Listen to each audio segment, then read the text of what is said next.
the offensive cybersecurity supply chain. During the past few weeks some people asked me how to build a cybersecurity offensive team.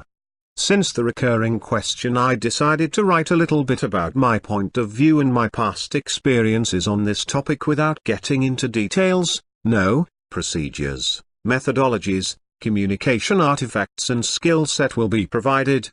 Years ago a well-skilled and malicious actor, let me call him hacker, even if I am perfectly aware this is not the right word, could launch a single and sophisticated attack able to hit significant infrastructures causing large and glaring damages.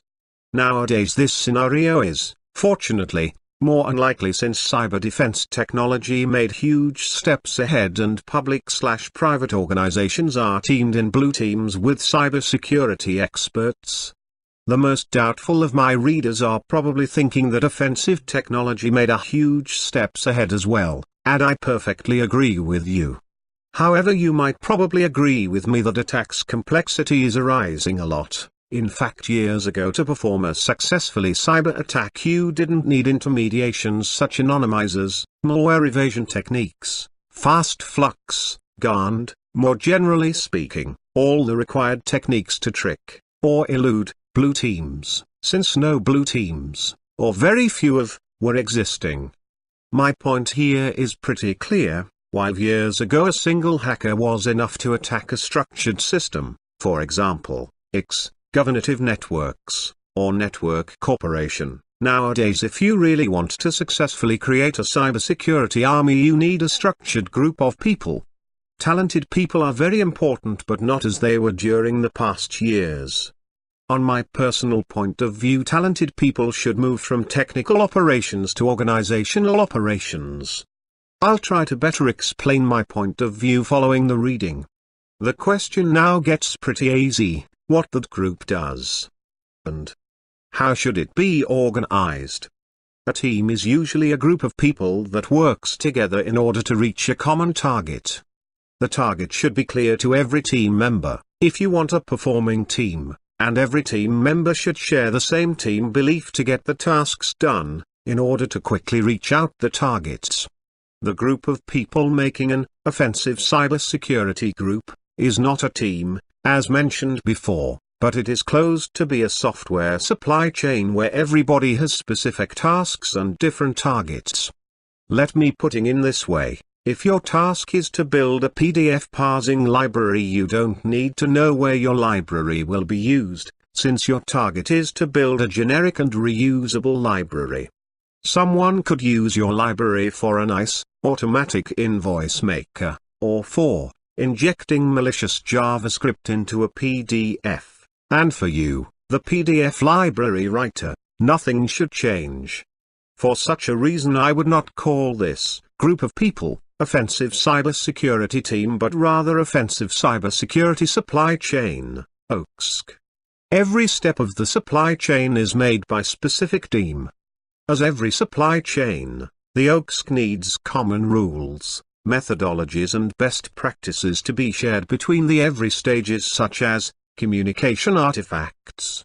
What are the artifacts to be exchanged between the supply chain teams? Procedures. What are the global procedures that shall be followed between teams?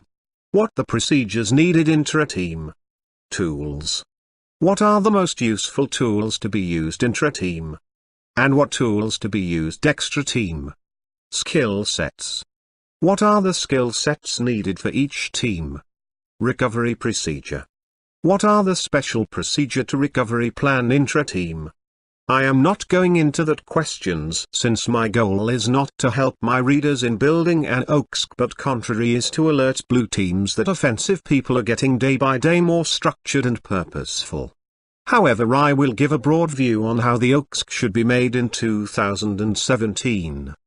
The following image shows 5 stages representing 5 different teams which shall collaborate together through well-known artifacts. I call the first team the Hunters. This team should be able to find new exploitable vulnerabilities on common software. This team needs to have strong infiltrates into hacking community in order to eventually acquire 0 days from 3 parties and to have update and sharpie fuzzers.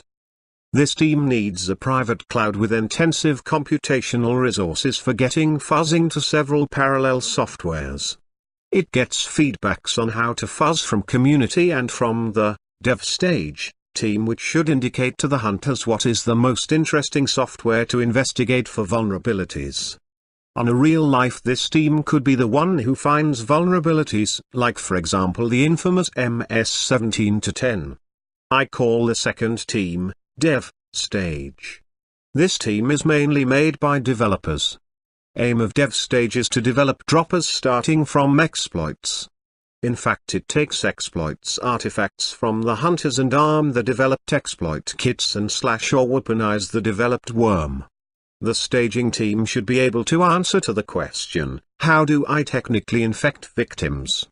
The dev stage gets two artifact as input, one from the payload team suggesting what kind of dropping method do they need, and the other one from intruders, which will suggest the staging team to focus more on web or more on physical or more on dedicated devices, and so on. On real life, this team could be the one who builds exploit kits and or dropping technology such as, for example, Eternal Blue. I call the third team dev payload. This team is mainly made by developers and software testers. Aim of dev payload is to build the dropped payload. This team needs to take care about communications channels, system persistence, evasion techniques and extensibility. It gets artifacts from staging team in order to perform deep and well-structured tests and feedbacks from intruders which suggest what functionalities should be developed in order to reach the intruder's target. In the real life, this team is the one who develops malware, or rat, such as for example, WannaCrypt 0R or Double Pulse R. I call the fourth team intruders. Intruders are the ones who perform the first intrusion actions. This team gets as input artifacts such as 1. The deployed dev stage, for example the exploit kit to be implanted, and 2. The developed payload, for example the malware to be dropped on target system. It also gets feedbacks from the social team getting suggestions on what website and slash or infrastructure to be attacked. The intruders are not developers but mainly penetration testers, people who get access to external sources, such as public websites or public infrastructures, and compromise them, injecting the dev stage artifacts. The intruders might need to build new infrastructure such as new websites, or new public resources in order to fully arm a target system. In the real life, this team could be the one who infects public websites with exploit kits such as for example, Angler, Neutrino or TerraRec. I call the fifth team the socials.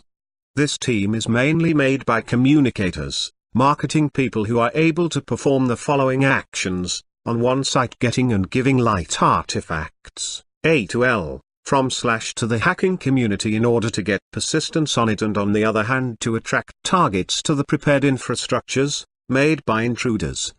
They give feedbacks to intruders in order to move their operations to what really is useful to attack target. On real life, this group is the most close to human intel. Every team in the offensive cybersecurity supply chain needs to work together but without knowing external team targets. Every team is charged of specific goals. Communication artifacts, sharing tools, operational tools play fundamental roles in getting things done. A talented supervisor is needed in order to get smooth communication between teams and to organize the overall supply chain. This is one of the most important roles who must belong to a great leader, be able to deal with super talented and technical people. The supervisor should know very well methodologies, processes, best practices, and he shall have a brilliant view of the overall scenario. He shall have an intensive technical and hacking background, and he should never stop to learn from other members. Great communication skills are required in order to develop leadership. My post was about offensive cybersecurity supply chain. The goal of this quick blog post was to move forward common blue teams and defense agencies by increasing their awareness on how OAKS should be made in 2017. We are currently experiencing a big move forward in OXC from single talented individuals to well-structured and organized supply chains. We need to enforce and to structure defenses as well.